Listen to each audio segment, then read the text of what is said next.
Welcome to our session entitled Innovation in Types of Data and Data Collection. Every day, more and more patient data becomes available within the healthcare system. While all of this data is meaningful, dozens of challenges and bottlenecks exist in this data to bring better insights. Our panel will explore the data innovations that are advancing, how we might work better together to capture opportunities.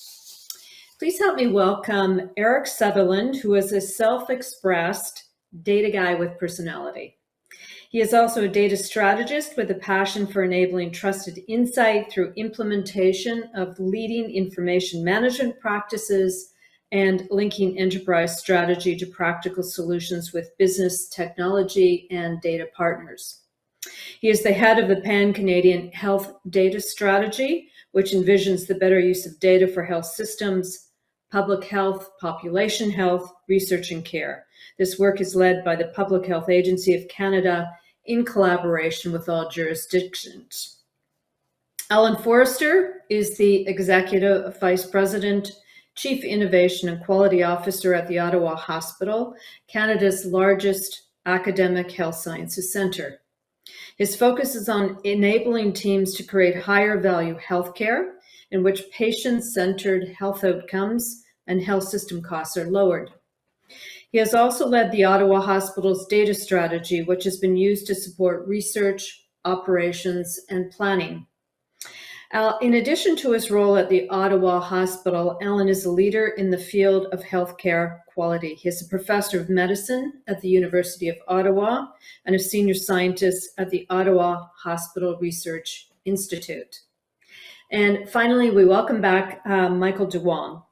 Michael is the head of innovation for Hoffmann-La Roche Limited across all Canadian divisions, including Roche Pharmaceuticals, Roche Diagnostics, and Roche Diabetes Care.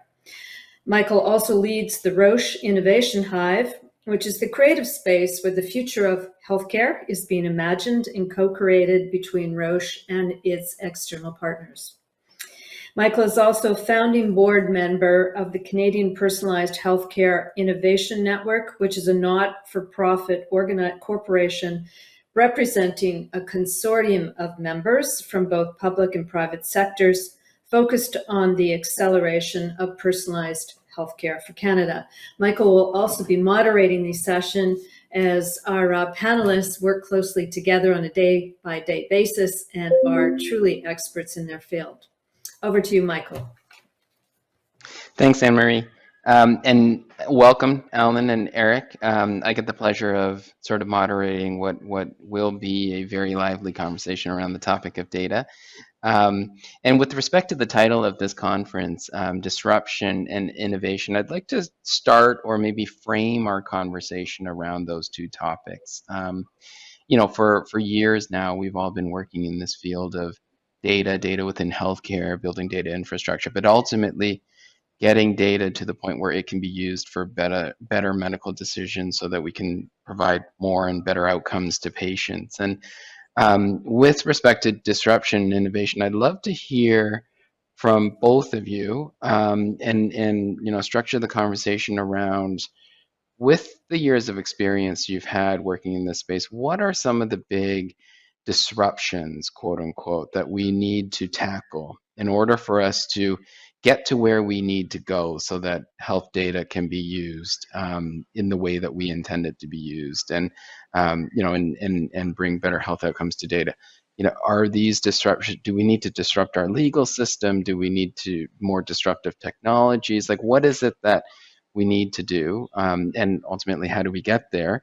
And then, in terms of the work that you've been involved in and the work that you continue to lead and support, what are some examples of great innovations, either that you're working on today or hope to see and bring into the ecosystem in the future that's gonna cause this type of disruption or activation? So maybe we'll start with you, Alan, and then we'll go to Eric.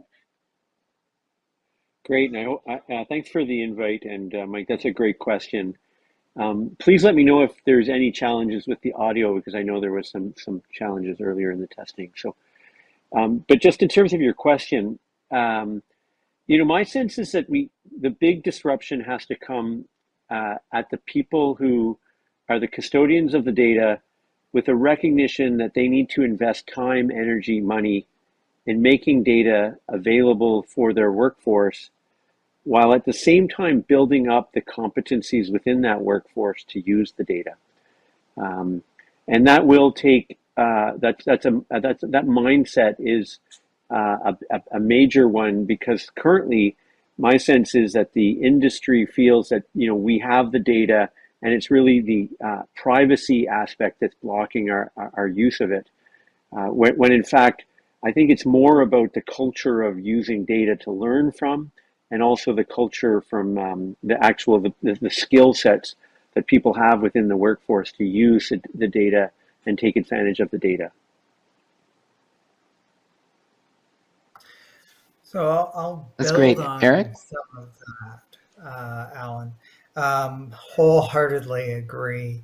I think one of the large myths around health data in Canada is that our challenges in effectively using health data and information for various purposes are largely blocked by various legal legal rules and legislation that's in place.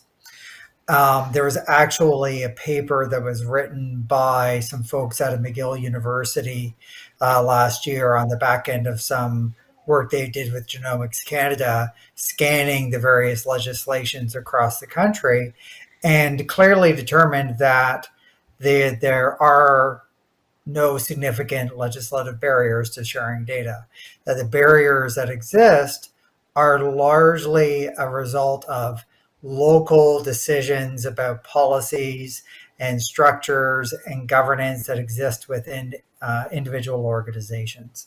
So I would invite people who are listening to this call that if you are faced with someone saying, oh no, I can't do that because of the law, then invite them to actually point out what part of the law it is that actually prevents it. Because I think it is one of these myths that has arisen and has been repeated so many times that has taken on the air of truth. And I think that there is an opportunity for us to do some myth busting in that way. Doesn't mean that there isn't risk with sharing data. There is risk with sharing data. That is why the rules that are in place within individual organizations exist. There are also risks that come with not sharing data. Not sharing data about my allergies when I'm unconscious in the ER can actually lead to disastrous outcomes for me.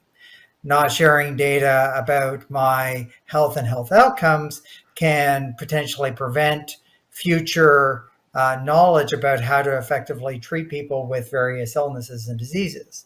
And equally, sharing data can also lead to privacy breaches and risks that are associated with that I can feel very personally and directly.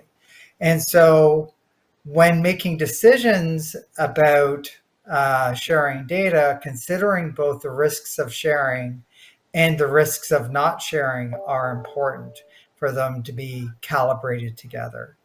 And the good news is, for the most part, our legislation as it exists, and this is per the McGill paper, already affords that capability and really puts the decisions on a principle basis in the hands of various policymakers and decision makers in our health systems. And so we are empowered to make the decision. That's the genius of and between sharing the data for public good and protecting the data against privacy breaches. And there must be an and within those two things. Too often presented as an or. And I think that's really our job with this work, is to present it as a very, very clear and. And that really, as Alan reflected, talks to the people aspects of this, ensuring that we have the capacities in our structure, the mindset in our organizations that actually champion both the protection and sharing of data and how to most effectively do it. One of the other aspects that I'd like to bring in, however, is thinking about the public.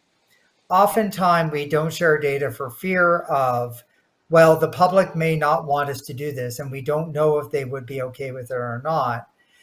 Whereas what we haven't effectively done, I believe, is meaningfully engage at mass with the public to say, what are your expectations for sharing data? There is some other work that I expect to be published soon from the Health Data Research Network that is going to be talking about scenarios where, amongst a small group of individuals, where there are expectations that data are shared to improve care for myself, to improve the overall effectiveness and efficiency, and protect the public health of our health systems in and of themselves, as well as to increase our understanding of disease with respect to improving our ability to treat and prevent, especially in the case of chronic illness. All of those scenarios where that data are shared with people who are authorized, respected, and have a duty to protect the data as well as to use it most effectively for the public good. And so I think that there is real opportunity for us to really start to foster this important conversation with the public about how they would have their data used in order to both improve health outcomes for themselves as well as improve potential future outcomes for both themselves and their families and their friends and neighbors and Canada writ large. And I think that's really, really important for us to drive those conversations. Yeah, Michael, that's can I great, just add a Eric. little bit onto Michael, can I just add a little bit Definitely. onto that? So I would agree 100% with the comments that Eric just made. And I just want to underline a couple. One is, the expectation and of the public and of patients. Um, of course, the expectation there is to protect their privacy, and protect knowledge about who they are as individuals. But I would go, and this is where I would just say, and maybe this is the other end, and they strongly expect us to learn from the care that we're giving, and to use that information and that learning to improve the care not only of them but for future patients. It's a very strong expectation, and I think most people are dismayed when they hear that that's not happening. And so this really is an imperative that we need to address in the health system.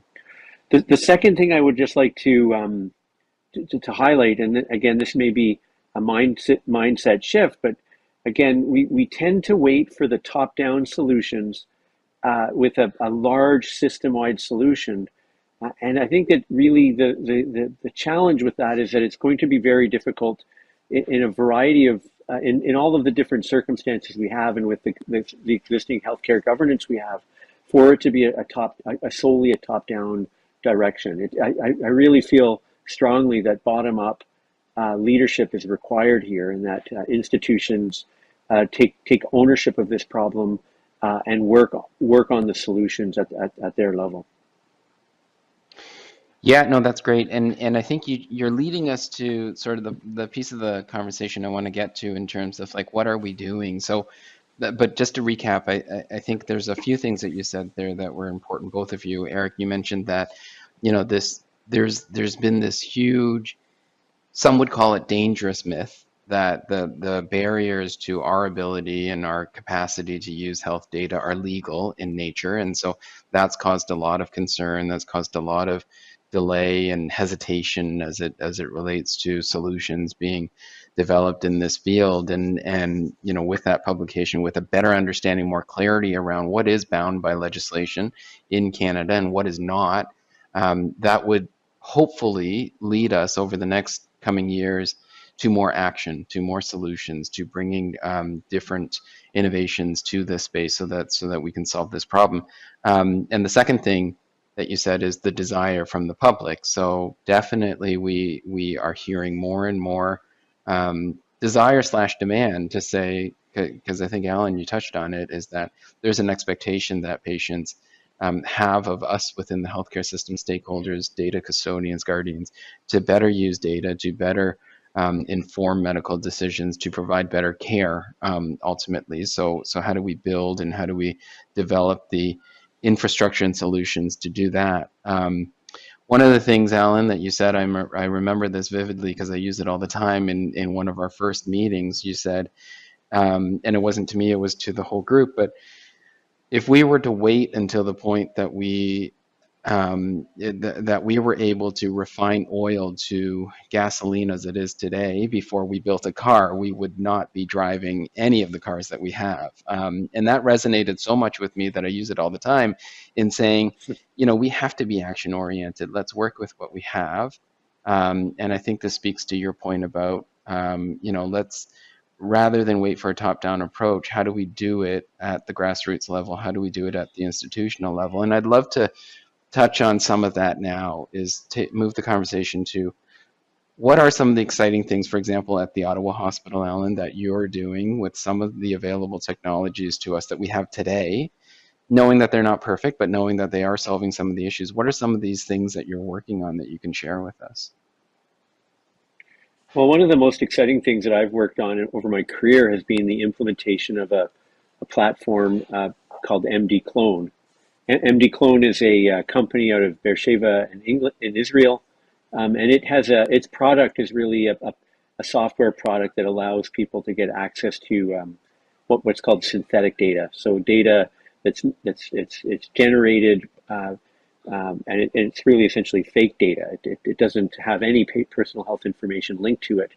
That being said, it is data that is to all intents and purposes behaves exactly the same as the underlying data that's within the system, and that has a number of amazing opportunities created from it. First of all, it allows us to access information that then we can then use to form analyses, and then to create insight from that. And rather than having a team of individuals be a gatekeeper to the healthcare data because of the technical and privacy challenges, this allows immediate access to the synthetic data by a wide variety of people, and allows the innovation to start happening at many levels very quickly.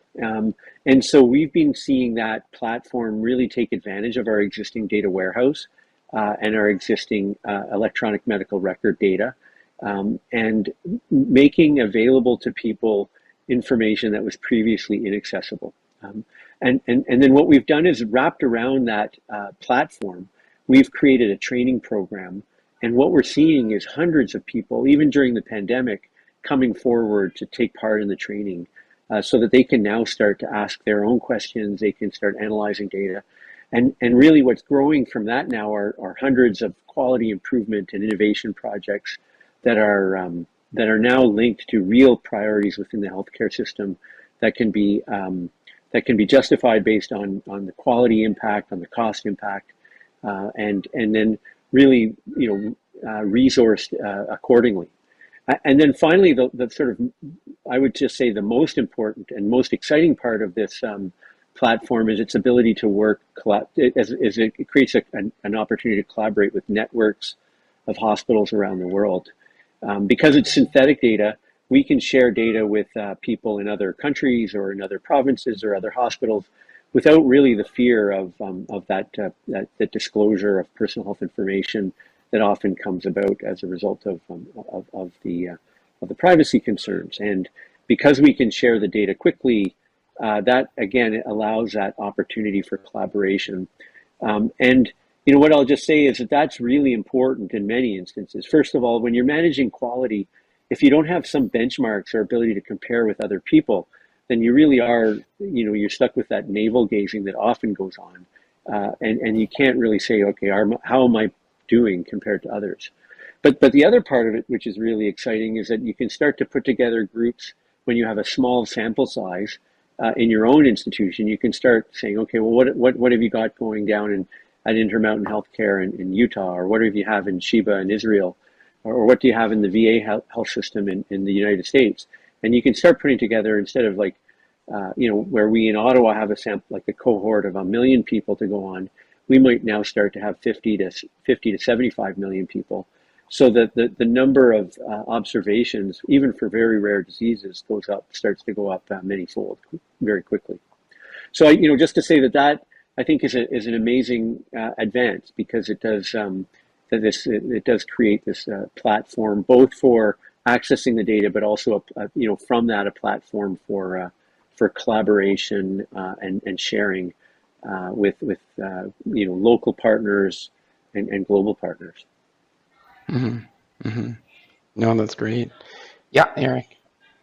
Yeah, so I actually share very much Alan's enthusiasm for the potential of synthetic data.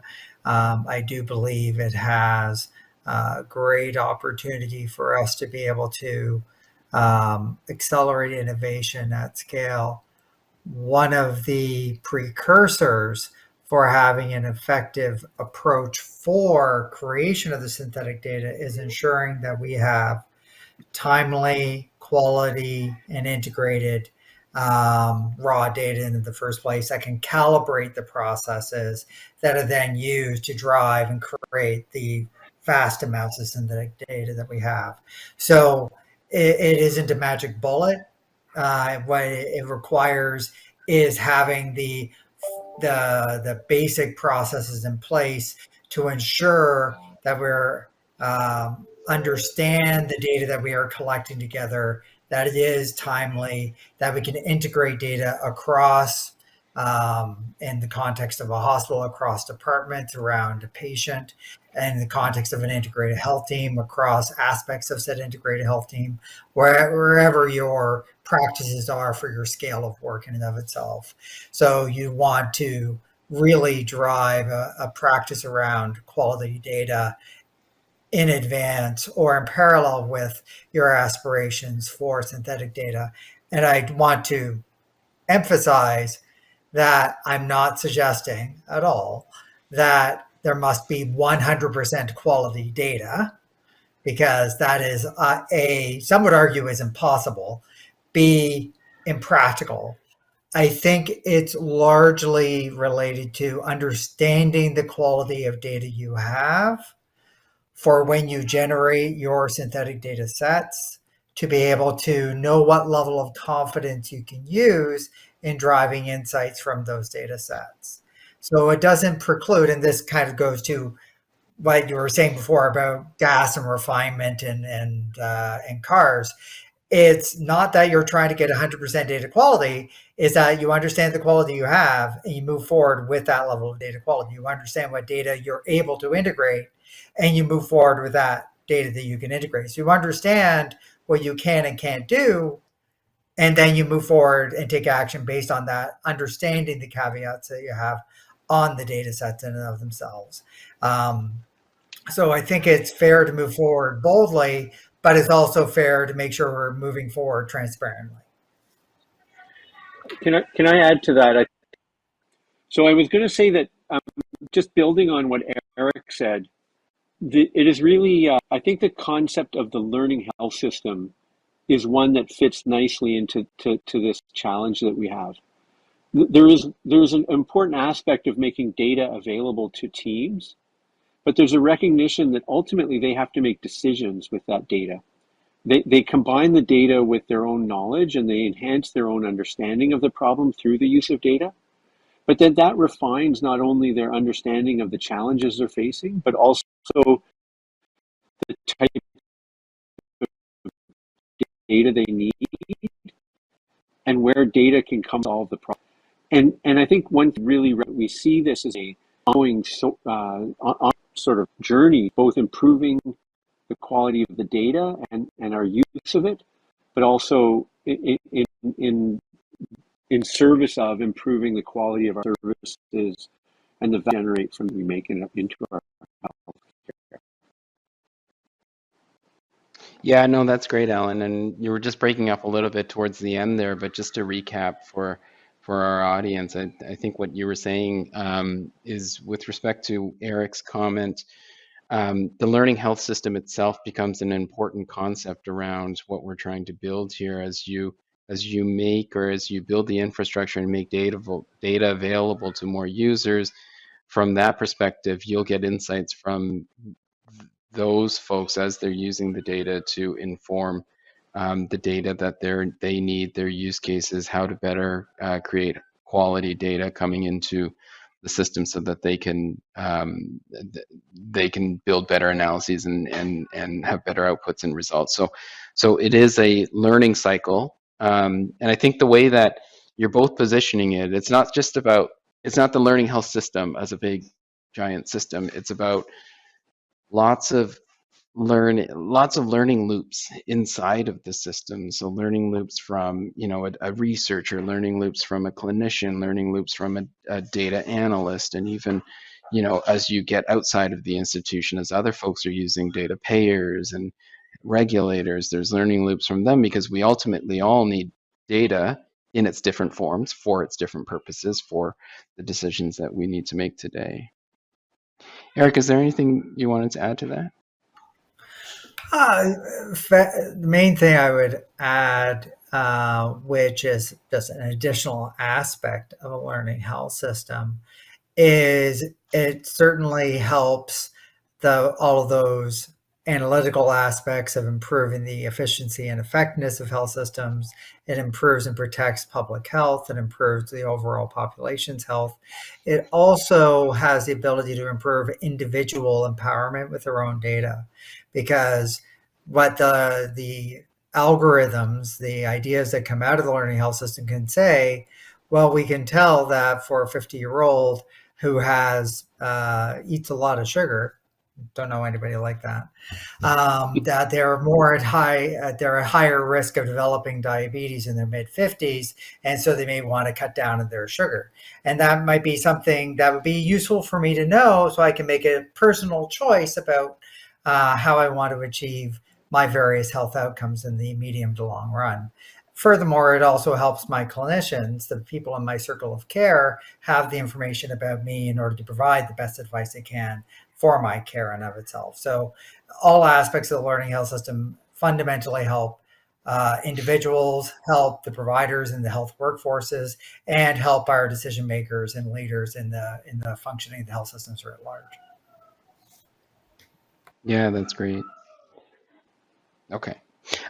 There's only a few minutes left. What I would like to do is maybe go into future state for this last question, in terms of, so we're here today. We have a better understanding of the myth behind the legal barrier. We have, obviously, we've heard from the public, people, patients, about the expectations and desire for us as a system to use data better, all those sorts of things. If we take it 5-10 years out into the future, if I can just ask, from both of you, what does this data-enabled learning health system, I'm just going to give it that title, what does that look like in its ultimate utopian form? And then take it back to today. What is the next thing we need to do as a group of stakeholders, as stakeholders within the health system? What do we need to do next to get us to that point? Right. So I'll start with you, Eric. I'll start in the interest of Alan dropping. So I partly, when I look to the future, ironically, I look to some efforts that are being made in other countries. There are some great innovations, for example, that are happening in Finland, which is, among others, but I'll use them. I'm most familiar, oddly, with their work, where individuals were given access to their own health record. They could easily see what vaccinations they had, what drugs they were on, what their clinical histories were. And then an interesting thing happened. They would go into doctor's appointments, and when the doctor would start conducting the interview with them, saying, well, tell me about your drug history, what the patient would tell the doctor is, why are you wasting my time? It is in my electronic record, just look it up. And so that actually drove adoption of a more digital health system in and of itself in Finland. But on top of that, what Finland has also been doing, they've been trying to drive work around artificial intelligence. They actually had an aspiration to educate 1% of their population on what the heck is artificial intelligence. They had an online course for that purpose.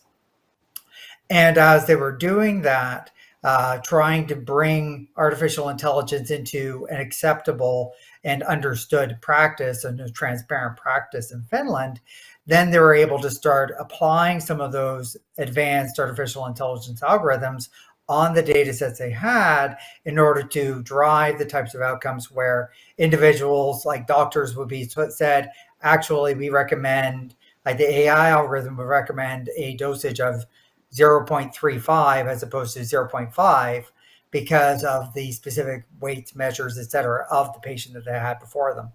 And so you could actually avoid some clinical errors, although, to be clear, the clinician always had right of override because it's their decision, it's their expertise that was always most important, but they were able to be provided the nudges necessary based on the information that the computer had in order to potentially drive a potential better outcome.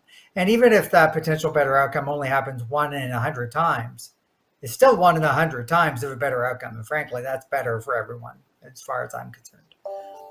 Yeah, that's great. Thanks for that. Okay. Alan? Now, can you hear me? Yep, we're Can you good hear now. me? Okay.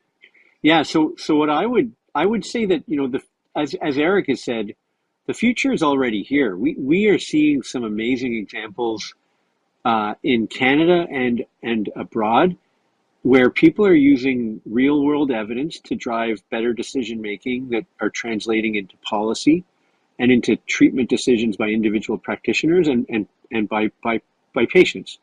And during the pandemic, we've seen lots of examples of that where real world evidence was informing policy. I think what we have to get to is where it becomes more normal and becomes the rule rather than the exception.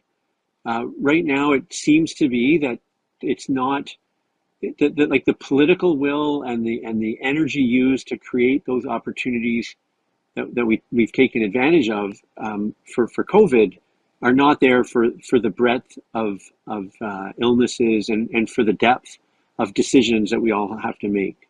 So my sense is like, what does the future look like? It's a little bit like what Eric said, where individual patients are starting to have access to their data, which is then forming that loop of understanding. But not only that, but we're seeing that those loops happening, at the local level, at the regional level, at the provincial level, or even international level as well. And they're happening more frequently, more deliberately, and with better results. That's great. So that actually brings us to the end of this session. So I'd like to thank you both again for your time and incredible insights. Apologies for the technology issues that we had, but with that, thank you very much. I'll hand it back to Anne-Marie.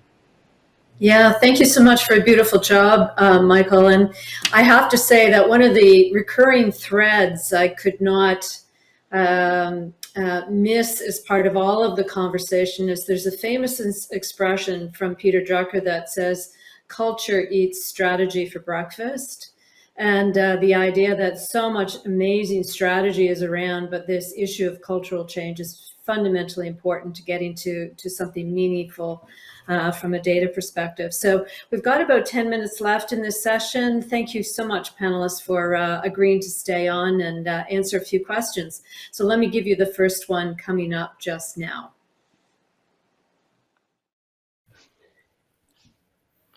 Welcome back, everyone, and thank you, Michael and Eric, for joining us this afternoon for a live Q&A. I'm going to start with a number of questions that have come in, but the one I like, because it's something I'm very interested in personally, is what exactly is synthetic data? Dr. Forster briefly chatted on it, but there's been a number of questions. What exactly is it? So it is too bad that Alan's not able to join us today because he can explain it. He raised it. But I will give it a go. Okay. So what synthetic data is, if I'm trying to think of the right analogy, where we gather data about 1,000 people and that group of data, about 1,000 people, has certain population statistics on it. Like there are 48% of the population are male, 52% are female. There are certain attributes around various other factors like race, location, underlying health conditions, etc. And that is the actual statistics based on the actual people that were in the data set.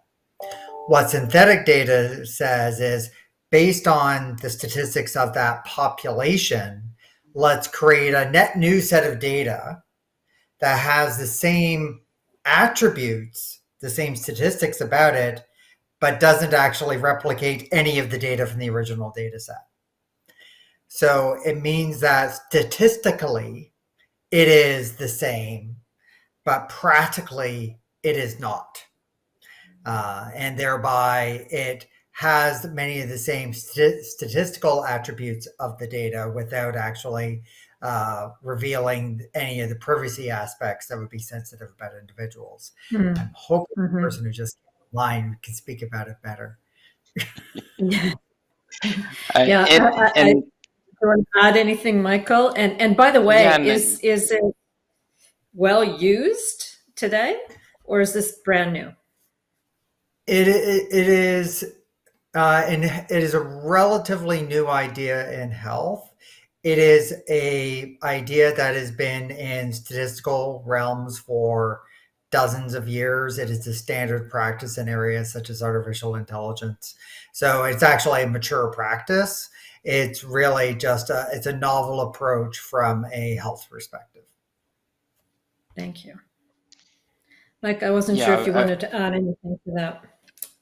I was just going to add a little bit about sort of like it sounds simple enough, like, take real data and create a synthetic set that doesn't really represent, but does represent the actual data, the nuances of the technology behind it, and I guess the advances behind it are actually really complex in the sense that we know, I mean, we think we know most of the interaction between data variables, assuming that one data variable, as it changes, it has, call it an entropy or an effect on other data variables within the same set. All of that has to be maintained within a synthetic data set in order for it to be used for these such purposes of creating algorithms and creating analytics. And it's, the body of research behind that is growing. And, companies like MD Clone are developing solutions so that we can ultimately use them in the healthcare system, and researchers in the field continue to advance those types of technologies. We actually have one of the world's leading researchers in synthetic data in Canada, in Ottawa, Khaled Al-Imam. He writes tons and tons of literature about this stuff. So it's very exciting for us in the data field to have this type of solution, and to have it growing and take a foothold in some of the solutions that we're coming up with. Yeah, thank you, Michael. And it's thrilling to hear that we've got a Canadian expert, and that feels like a great launching pad for another conversation. I'm going to bridge into a series of questions here. There was a lot of interest in this concept of the learning health system. And the questions are fundamentally, is this a new concept? Is this something that, again, is common? How are we building this? Who's in charge of it? These are a series of questions that are coming up all around the idea of a learning health system. So maybe Eric, we can go back to you. Is just a little bit more definition on what that is, the commonality of it, where we've seen fine examples of it starting to burgeon here.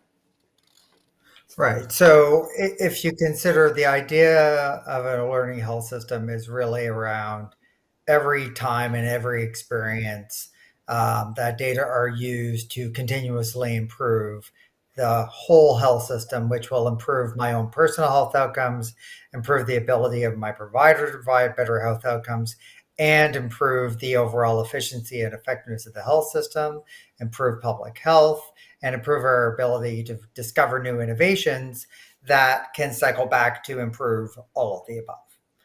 So like that is the ideal of a learning health system. It is what is being implemented in many countries in Europe. I talked about Finland earlier on. I can also point to Denmark. I could point to the UK. And a lot of areas that are going deep into work on, for example, genomics. Genomics as a data set about a person based on the analysis of an individual's genome. What can we tell about them? How can we actually, based on what we have found, how can we best, with the appropriate consents in place, advise the individual about how to achieve their own health outcomes in and of itself? So again, it is an emerging concept. In the context of Canada, especially as there are increasing movements toward integrated health teams, the idea of a learning health system becomes much more relevant because health systems are becoming much more person-centric rather than facility-centric. Historically speaking, our data has been collected by a hospital, by a primary care practice, by a lab, by a diagnostician, by a pharmacy. And we're realizing that by integrating that data together around the individual, we can actually, both that individual can be better empowered in their own health outcomes, and better care can be provided for the individual. And embedding that ideal within the concept of a learning health system is where many other parts of the world are going, and is really the direction that implicitly Canada is going through the advent of these integrated health teams. Yeah, thank you. Michael, any builds on that you wanted to offer? Yeah, no, I think Eric gives a really good description of the learning health system itself, and those such learning loops that exist in them. The one thing I would say, and maybe to take the conversation into potentially a future conference, probably topic, because it's so big, Thank you for that. Is this notion, yeah, is this notion of the learning health system, like we still think of it as if we still, continue to design the healthcare system in a system-centric manner, saying that patients have to go to this hospital is collecting all the data on these patients, and then they're going to incorporate it into this hospital's learning loop, and then just at that hospital, they're able to get those insights to provide better care.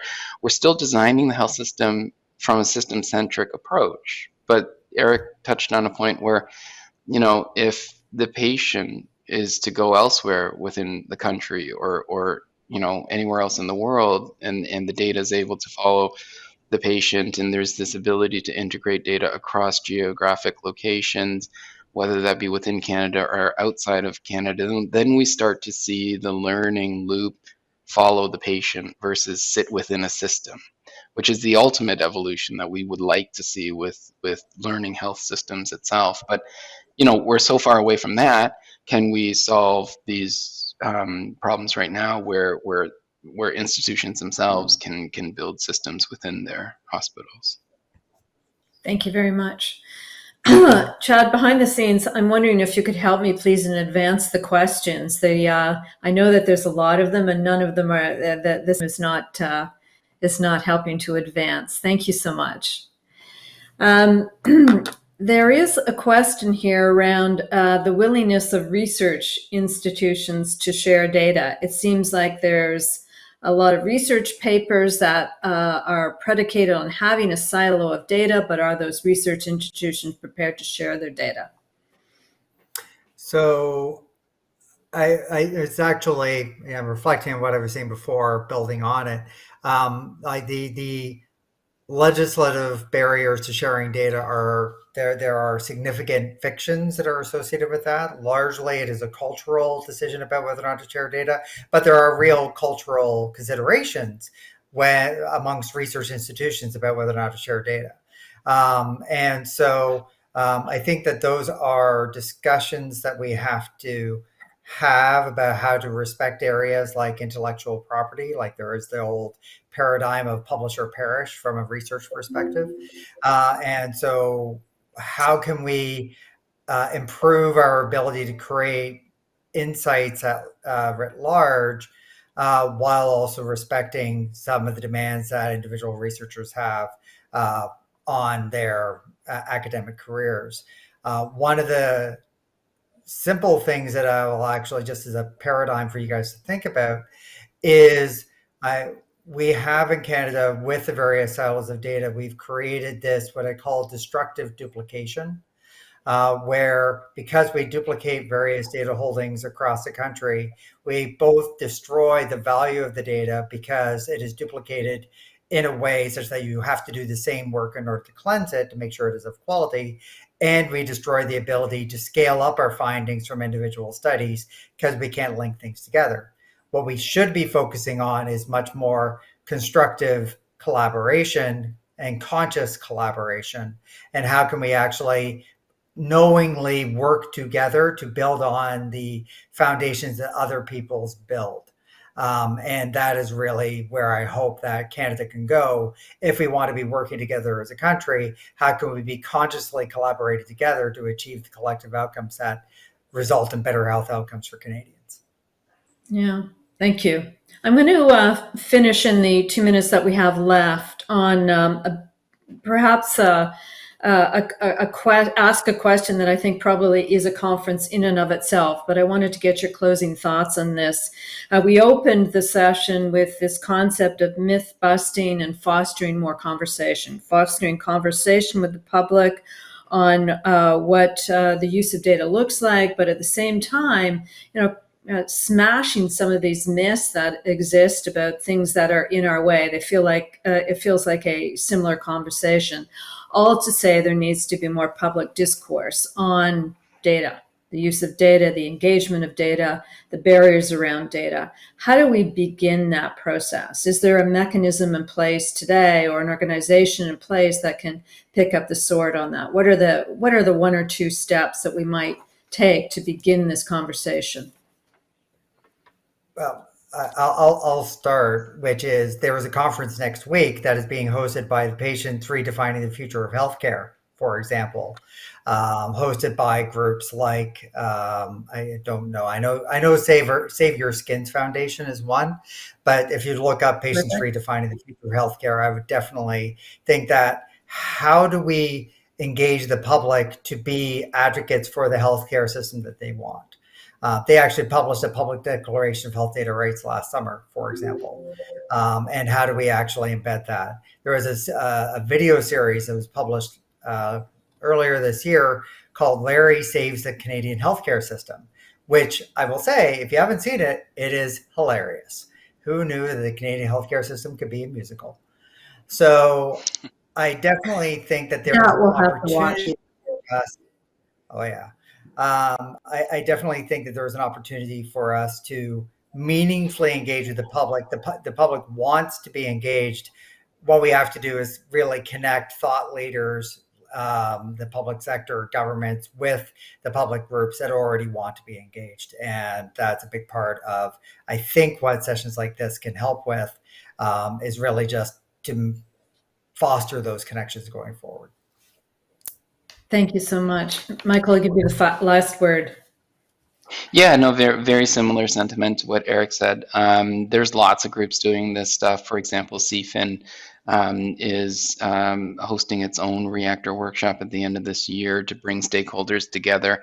I think it's the evolution of collaboration, which is really exciting for me. I was at a conference last week, I think it was last week, and somebody at actually Elise, maybe, I don't know if you're here, Elise, but she had said, and I wrote it down, that we need to start working not with the patients in our hearts, but the patient at the heart of the work that we do, and just changing the in for at is so different. It's we have to stop thinking about working with the patient, with patient centricity, with the patient at the center of it, but we actually need to work where the patient is, there at the heart of the table, at the center of the work that we're doing. So include the patient in all of this work, include the public in all of this work. Don't just do work for the patient or for the public, have them there. And it's that type of evolution of the collaboration, evolution of the partnerships that I think many of groups like CFIN